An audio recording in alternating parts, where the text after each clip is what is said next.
I'm standing here in Brea, California, in front of the building that is Paiste Cymbals, a great place to be.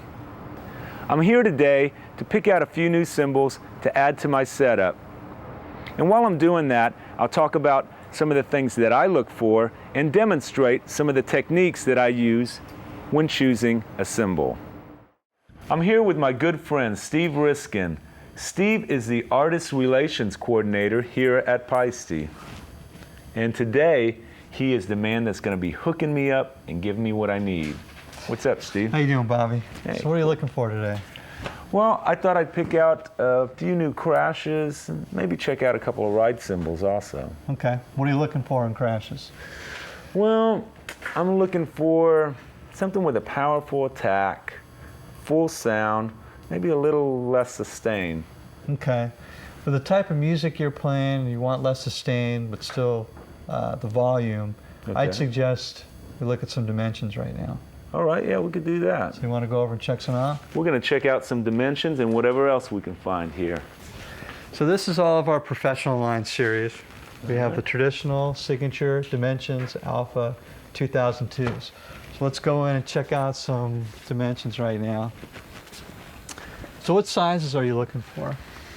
Well, you know, a little smaller sizes, I guess. You know, I'm used to using those just, you know, keep the sustain down a little bit. Okay, so maybe 17, 18? Yeah, that sounds great. Okay, so I'd say we start with 17 power crash, because that'll give you the volume and cut through and still have a bright sound to it.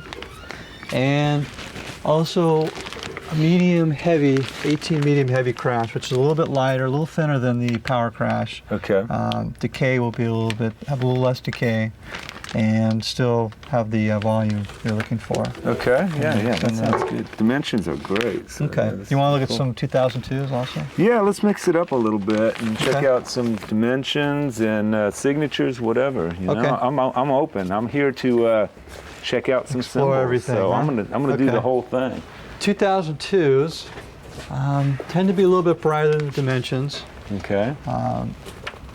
We either have regular crash or medium. I think the regular crash might be a little too thin for you. Okay. So why don't we try an 18 medium? I think this will work great with it. All right. Style of music you're playing. All right. And we'll check out a signature now. Okay. Maybe go for a smaller size. Yeah, signature's great. Okay. I suggest maybe a 16, something a little bit smaller. Okay. May have a little more sustain, but it's not quite as heavy as a power crash. This is a signature 16 full crash. Full crash, all right, yeah. I've used this before as a crash ride, and it's a killer, so I'll check it out once more. Okay, great. Well, I've got some serious Paistes here. I've got 2 dimensions, I've got a signature, and a 2002. So I'm going to head back over to the drummer's service area and check these out. Now that I've got everything set up here, I'm going to check out what Steve picked out for me. First, I'll check the weights of the cymbals. All right, the signature back here is a full crash. Full crash is about like a medium weight. And the dimensions here is a power crash. The 2002 is a medium. And the dimensions in the back is a medium heavy crash. Well, this is great because I'm a pretty loud drummer, and these Paiste mediums and power crashes are definitely going to stand up to some hard and heavy playing. Another benefit I'll be getting is the thicker the cymbal, the higher the pitch. And when I'm on stage, I need crashes that can cut through all those loud guitar players.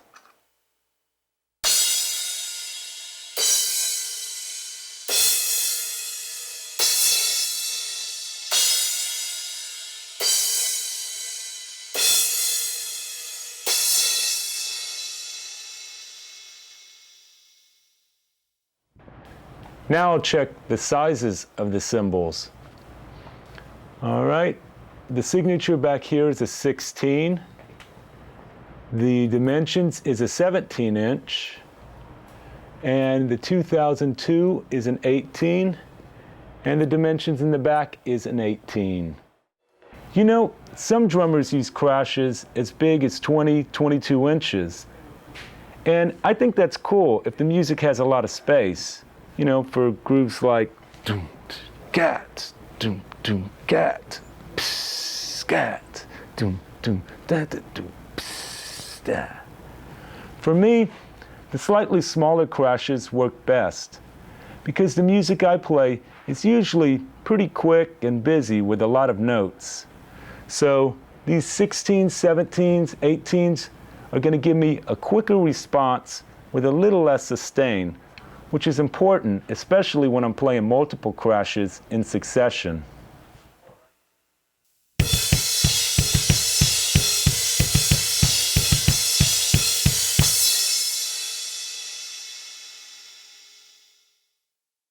I usually devote special attention to picking out my crash ride cymbal. When I'm playing with a band and we get to a certain section of a song and I choose to play my crash ride rather than my regular ride or my hi-hat, it's because I want to create this huge wall of cymbal sound. Well, that huge wall of sound is great, but I also want to have definition from the cymbal when I play the busier patterns. With that in mind, I brought with me my new Dimensions medium thin full crash. I recently used this cymbal as my crash ride when I recorded the new Pain Museum CD. This thing is awesome. During playback, everybody commented on how great it sounded in the studio monitors. Killer. Yeah, another great cymbal is the signature full crash. When I play quarter notes on this cymbal, I get a big full sound. When I switch to eighth notes, you can still hear every stroke of the stick. Check it out.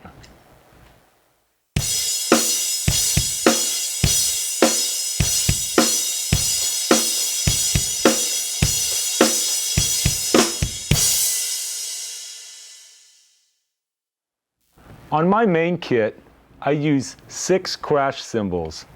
And sometimes people ask me, why do you have so many crashes? And I usually respond by saying, hey, I'm going to get as many Paistes as I can. No, I'm just kidding. I don't say that. What I usually do is I play this rhythmic example, striking a drum quickly with 4 even strokes.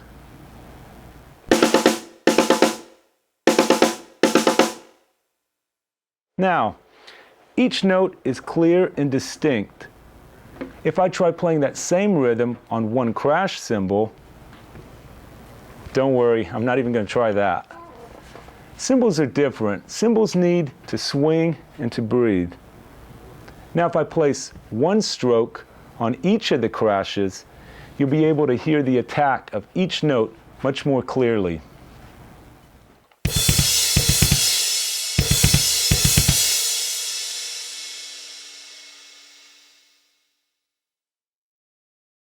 Well, I've got some great sounding crashes to take back with me. But now I'm going to head back over to the other side of the warehouse and see what Steve has for me in the ride cymbal department. Those crashes sounded amazing. Yeah, they sure did. Yeah. I was thinking of maybe check out a couple of the ride cymbals. Okay. What are you looking for in the rides? Well, I'm looking for a multi-purpose ride with a strong bell. Okay. Nice, even wash. All right. Well, why don't we try 2 different extremes so you can get a feel for both of them. Okay. Try something with a heavier bell, a little less wash, and maybe one with a smaller bell, a little more wash. Okay, yeah. Okay. Well, let's try Dimensions first. All right. And let's check out this 20-inch power bell ride, which, as you can see, it's got a little more prominent bell on it, bigger bell. It's a little heavier cymbal.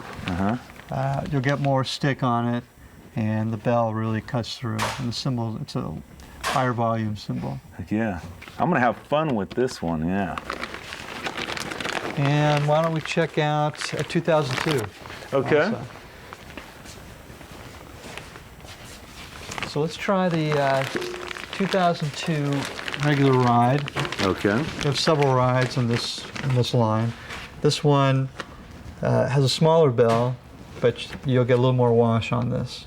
Okay. As you can see, the bell's a little smaller, a little more integrated with the rest of the cymbal, but right. You get a nice stick, it's very clear, really cut through.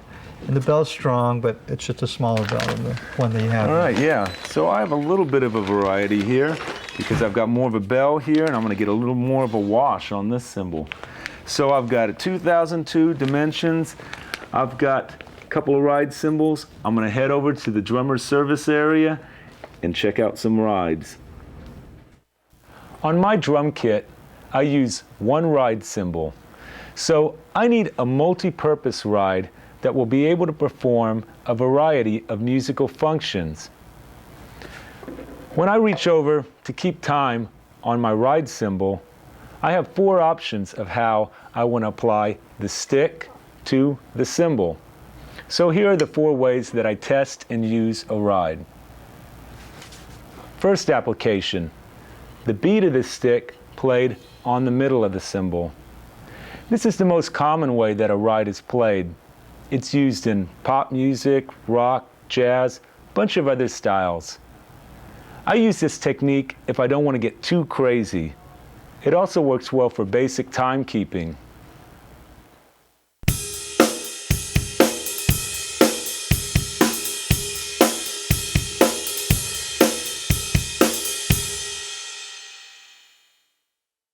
Second application, the shaft of the stick played on the middle of the cymbal. I use this a lot. I like digging into the cymbal to create a real aggressive wash. This works great if you start kind of subtle and really build with the dynamics. It's also a good way to test the cymbal because the wash will build up pretty loud and you'll be able to hear all of the cymbal's overtones.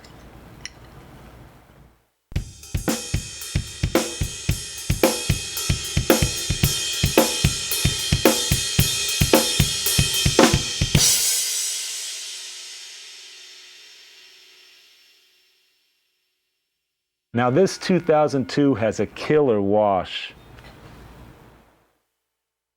Third application, the beat of the stick played on the bell of the ride. I use this technique for playing quicker passages, or if I'm playing a lighter section where I want the cymbal to be a little more staccato and not ring out too much. You might also notice that the bell is slightly larger on this Dimensions Power Bell ride. This will give me a bigger target when I reach with both hands over to play on the bell. But more importantly, it will give these patterns a more focused sound.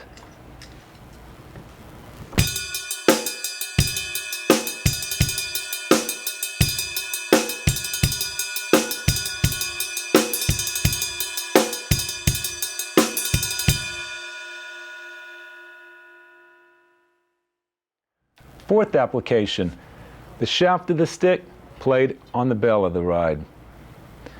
This is for those situations where I need a lot of volume and a lot of definition from the cymbal.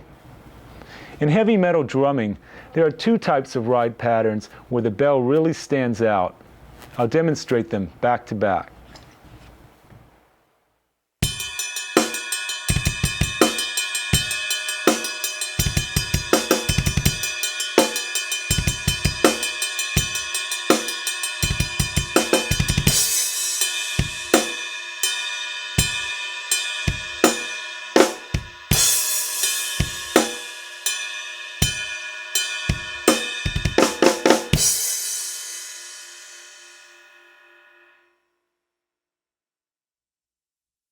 The bell on this Dimensions is incredible.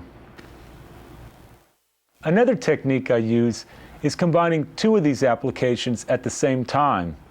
For instance, I'll play the last one I demonstrated, which was the shaft of the stick played on the bell of the ride, combined with the first one I demonstrated, which was the beat of the stick on the middle of the cymbal.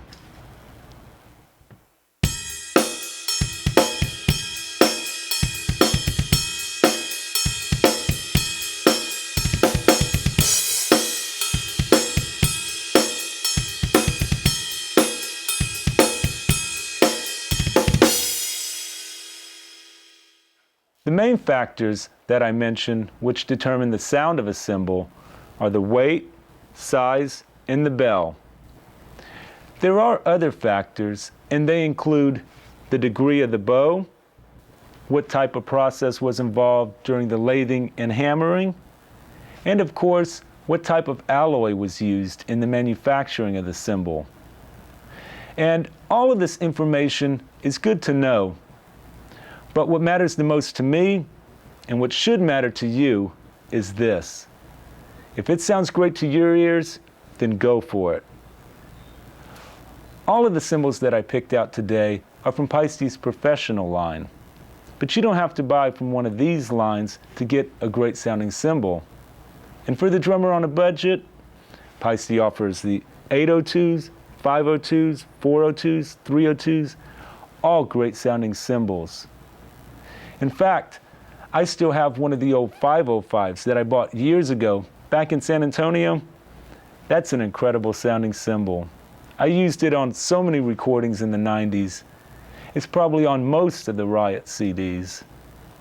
So anyway, I tell you what, just trust your ears, because with these and these, you can't go wrong. Well, I'm going to get going now. I picked out some awesome cymbals here today, and I can't wait to get back, set up my new Paistes around my drum kit. I would like to mention my good friends, Steve Riskin, Rich Manjacaro, Andy working in the office, the guys in shipping, everyone here at Paiste. Thanks for letting me come down here today, disrupt your regular schedule so that I could do this. It was very cool, appreciate it. See you later.